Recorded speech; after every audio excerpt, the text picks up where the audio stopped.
Alright, so I'm gonna hit you with this. In all of your honesty, what do you think my odds of getting in are? Do you think I'll get in? Ooh. So, a lot of you guys know that I applied to Stanford, but I never honestly really talked about the truth about why I applied and just the whole general truth behind my application. Bye, girl. Bye-bye.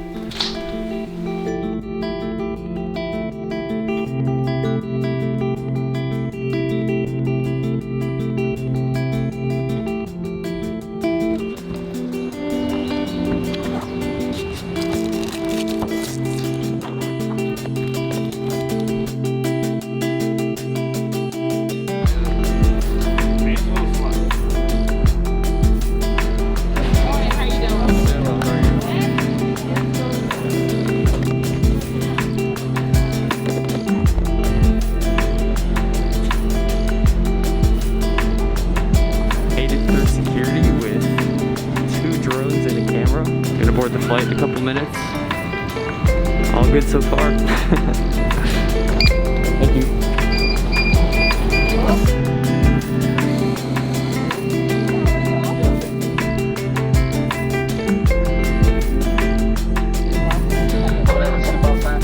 You should be seated with seatbelt securely fastened tightly across your lap.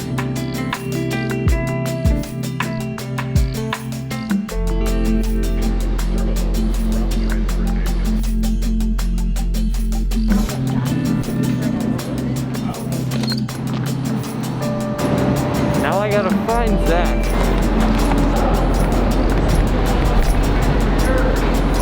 This place is like a labyrinth. I have no idea where Zach is. In my last video, I talked about my perspectives regarding the college admissions process, but I thought I needed to follow up on that with someone who's actually gone through the whole process and actually gotten into Stanford, unlike me, who doesn't know if they got in or not. I thought it'd be important to actually talk to someone who has gotten in and can give real concrete advice instead of me just spewing my philosophies and random hypothetical ideas. Do you mind giving a brief introduction of who you are, where you're from, and what you're all about? Yes, for sure. Hi, my name is Shaurya Sinha. I am from New Delhi, India, which is the capital city. I was recently admitted into Stanford University by some freaking God's grace. Like I literally touch every wood in my house every single time I think about it. I'm really interested in entrepreneurship. That's pretty much what I did through high school. I also love filmmaking, and I recently started a YouTube channel to sort of give a little bit of college application advice to students from India and from international countries, because there aren't a lot of people talking about this outside the United States, and there are just so many people who want to get into their dream university, whether that's Stanford or Harvard or Yale. So yeah, just trying to democratize the process as much as possible. That's awesome. I love that. So when did you first start thinking about applying to college and getting into Stanford? And like where you live, is that like a common goal or dream to go to like an American university? Yeah, I think it's increasingly becoming a dream that a lot of students are having, because everybody's already aware of the fact that the education system, at least the higher education system in the United States, is it's extremely flexible, and that's something not a lot of curriculums get to offer. Like in India, you know, you stick to one major, you pursue it.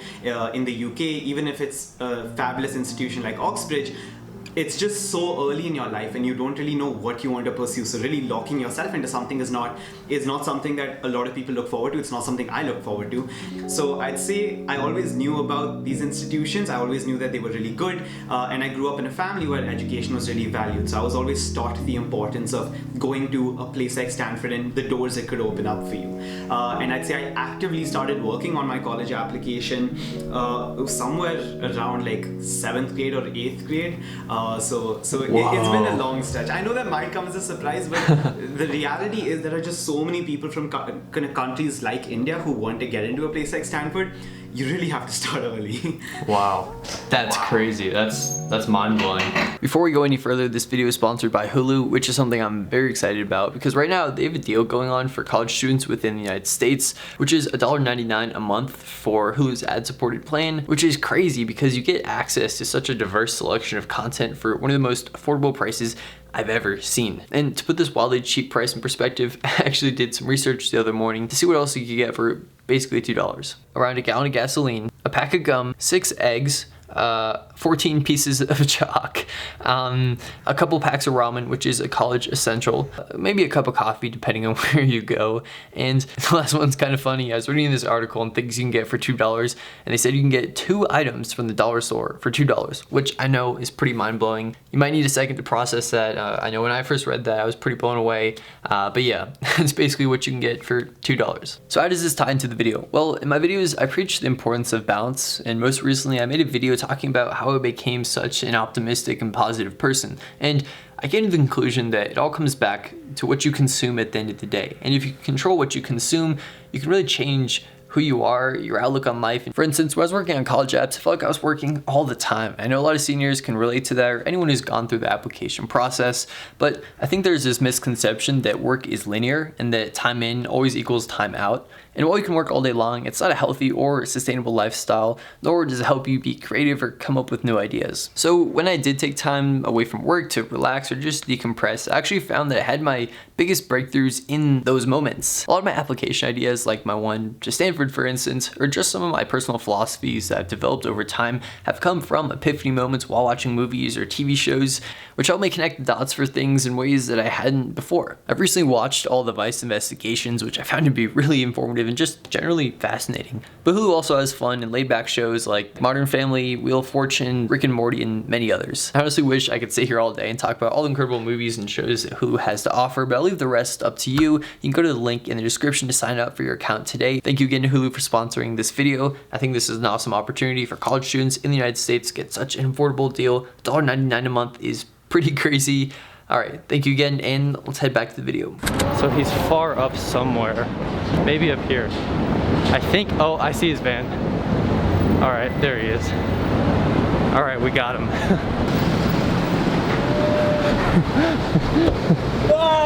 Dude, what's up? How's it going? Oh, it feels good to be here. Where should I? Alright. It's heavy. Oh, jeez. Oh, yeah, dude, this thing is a beast. Dude, how cool is it?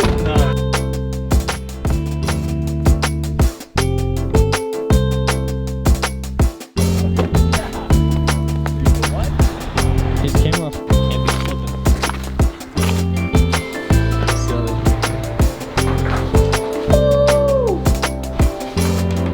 Okay. We got played by their security feature, but we made it in. We've settled the place and it's so nice. This place like far exceeds expectations. The bedrooms are nice, incredible. The kitchen has like, I can be cooking up like a chef. Beautiful kitchen. I mean, like, look at that. Holy cow. Nice couch. Like, we have space. The mountains are literally right there. Ah. Got this secret sauce right here. Pure Sauvage, dude. Oh. Max, this is gonna, well, you have a girlfriend, but this is how I... But yeah, we have a lot of unpacking to do.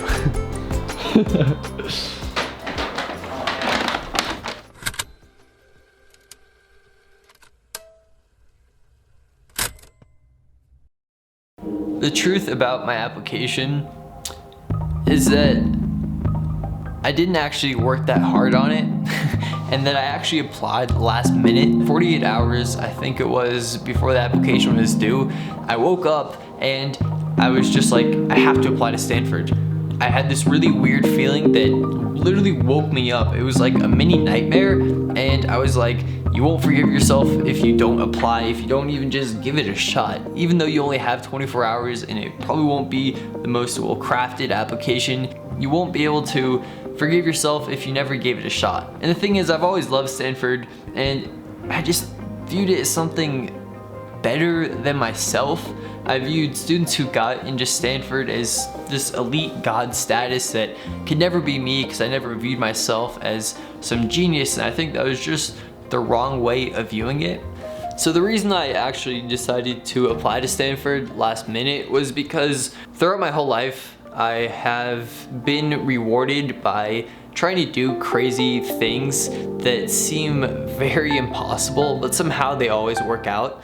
And I guess I've just created or cultivated this philosophy through my own personal life experiences. In 8th grade, one of my friends convinced me to try cross country. I happened to be pretty good at it, and I ended up placing 3rd in like the whole middle school conference championship at the end of the year. We had a time trial, and I believe I ran a 5:25 mile at the end of like my first year of sort of running and training. While 5:25 was great, I wanted to break 5 minutes in the mile because to me, that symbolized this impossible goal.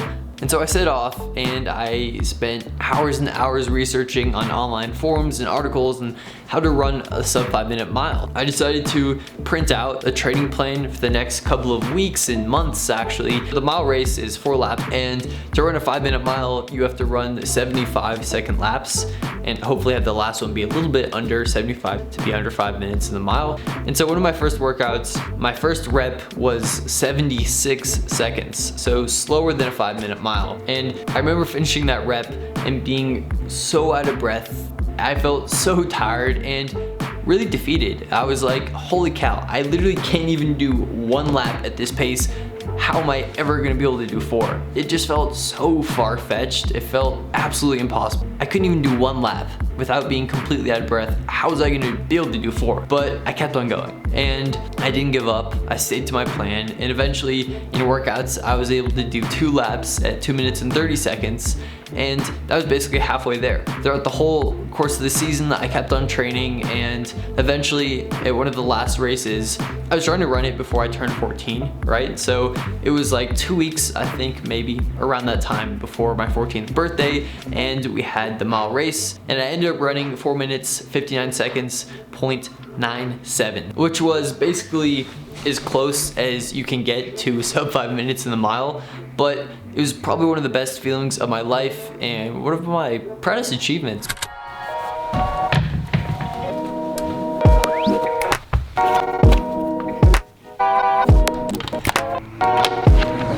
So the thing now is, we still have a fair amount of sun.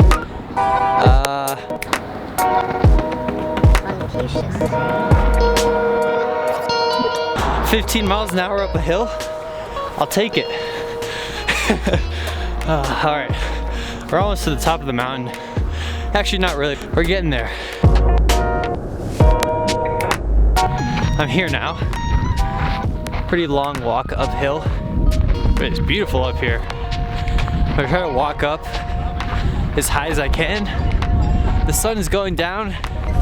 It's really cold, but I'm just gonna walk till it gets dark and enjoy the last moments here in Boulder. Oh, it's cold.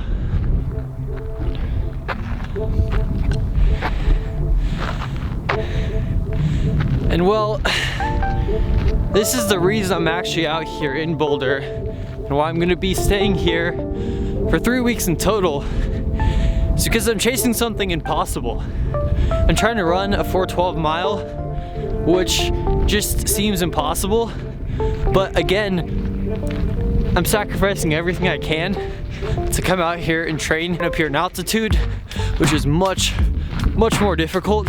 I have this belief in myself that I can do it. And I'm willing to sacrifice my comfortable, easy life at home to live out here alone and to train and to suffer a bit, because it's not easy to train at this level.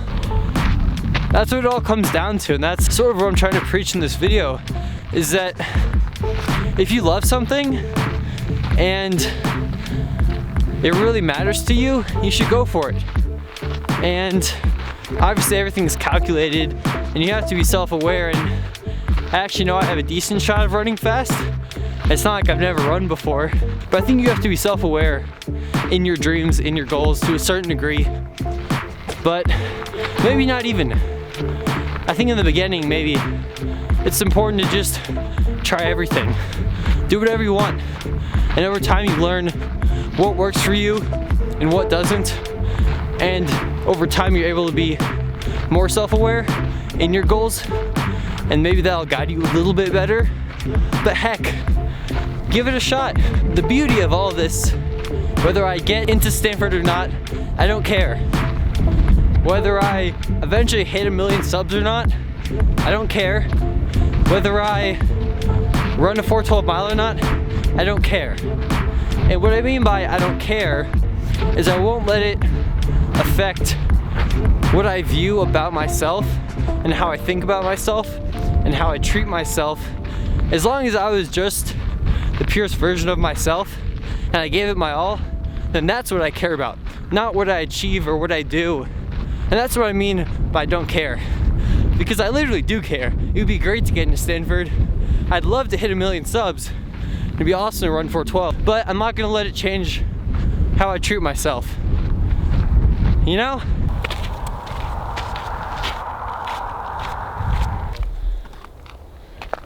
Two things. Just because I applied and had a 51% philosophy, I don't feel entitled to get in whatsoever, especially because I didn't even put that much time in. Just because I believe I have better odds than the average person, I don't think that means I'm better than them in any degree whatsoever. I just think I have a unique application that allows me to stand out in a different way that changes my odds. So the way I look at the college application process is that, you know, your academics are the lowest common denominator. It's just a gateway, right? You have your grades, great. What's there more about you that would intrigue someone? And especially with South Asians, you always get labeled as, you know, a particular stereotype. Whether you're an Indian who loves computer science, whether you're an Asian who wants, like a Chinese individual who wants to get into medicine, and this has been documented in courts. You know, the Harvard lawsuit brought this up as well. So I always knew that extracurriculars as well as essays were things that I needed to have that were extremely unique, that were extremely interesting. But you know, for me, I've always been someone who's always been interested in things outside of the classroom. I've never been someone who's that interested in studying inside. Like for me, it was always like, okay, what's next? What can I do outside of my curriculum? So it wasn't too hard for me, but it is something I was aware of from a young age. Did you like have like a strategy approaching it, or was it more just like, this is what I like to do and I think it would look good? Or like, how did you go about all of that? For me, I really just started with the things I really liked, and this is advice I give to other people as well. I think now, because you have students documenting their stories online and you have access to private counseling and there's just so many people telling you what to do, it's become extremely cookie cutter. Like, you know, you have a research paper, you have a non-profit, you have X, you have Y, you're an athlete, get into sports, get into MUNs. There are just so many pathways that people are constructing for you that students often lose sight of what they actually want to do. And the thing I don't like about the college application process is you have to fake authenticity, you have to fake your passion for something, because students don't really know what they're passionate about at that age, and then on the flip side, they're being asked to talk about it in their essays with this insane degree of certainty. So even when I was 12, even when I was 13, I knew I really loved filmmaking and I knew I wanted to do something related to my camera. And even though I only had like a phone to record things, I just set out with that. And you know, that's how it naturally led to me working in the field of differently abled individuals. I went to a foundation, I started volunteering there, and that's how I really found an entrepreneurial problem where, you know, specially abled children, once they get out into the real world, things like explicit and implicit discrimination become very real. You know, they're not able to find a job because you don't have the nurturing environment of a foundation. So I'd say that I started with something I really liked, and then, you know, one thing led to another, and that's how I really built extracurriculars I felt distinguished me, because I just followed what I liked. Yeah, I think that's awesome. It's nice to see like a genuine approach actually like paying off. You know, like you see a lot of kids and it's like, oh, I gotta start these clubs in my school, I gotta like go like volunteer for something, and like it's just something about that doesn't sit right, you know? But to be very honest with you, I don't blame them. Because the problem I see, so okay, you look at a place like Stanford, you look at a place like Harvard, HYPSM, you name it, they're looking for people who have the potential to change the world. And the bar just keeps getting raised higher and higher every single year. I'm living in India and I took AP examinations. So I gave my own school examinations, I gave the ACT and the SAT, whatever you have, I took the subject tests, and then after that I was like, okay, what do American students do at the end of their year? They take APs. That's another way to distinguish yourself. So you just had layers and layers and layers and layers. and you reach a point where there's almost this anxiety that if you don't do something, you're not going to get in. So as a 17-year-old, you're just like, heck, I'll just do it, right? Which makes it's just morally and ethically, it's very confusing. But what else do you expect from someone who's expected to be one of the best in the world for a particular college? And the thing is also, places like Harvard, Yale, Princeton, Stanford, they want really good kids because they want really good alumni. They want people who will go into the future, change the world, and then be like, oh, that kid came from my institution. You know, the greatness was started at our institution. But today, greatness is starting before the college. So you're getting people who are already changing the world. You get them into a college already starting at a level where adults probably haven't even reached, an average adult. And then they go out and change the world, and you're like, yeah, man, we caused that. No, you didn't. You're causing kids to just start the process at the age of like 11, which is insane. If you're a kid watching this and you're in high school and you haven't found your passion or something that you love to do, it's okay to work hard in school. That's not what I'm trying to preach here, or with any of my videos. I just think you should find balance. Maybe you should spend that time trying new things, because I think eventually you will stumble upon something you love and it'll change your life. I'm one of the biggest proponents of learning. Like, I learn all the time, but I think you end up learning more outside of the classroom than what you learn inside the classroom. But what you learn inside the classroom sets you up to learn outside of the classroom, if that makes sense. You need both, but you need a balance of both. And you need to, wow, look at this. I guess I'll just keep on going up. My view's kind of blocked by these trees. The truth, again, about my application to Stanford is that, yeah, I didn't try that hard, but I think that's the fate of my application. It's an application. It should be who I am. I don't know how hard I needed to work on that.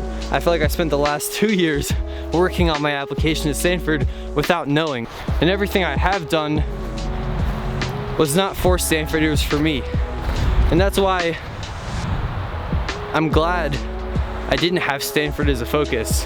But that's also probably why, realistically, I won't get in.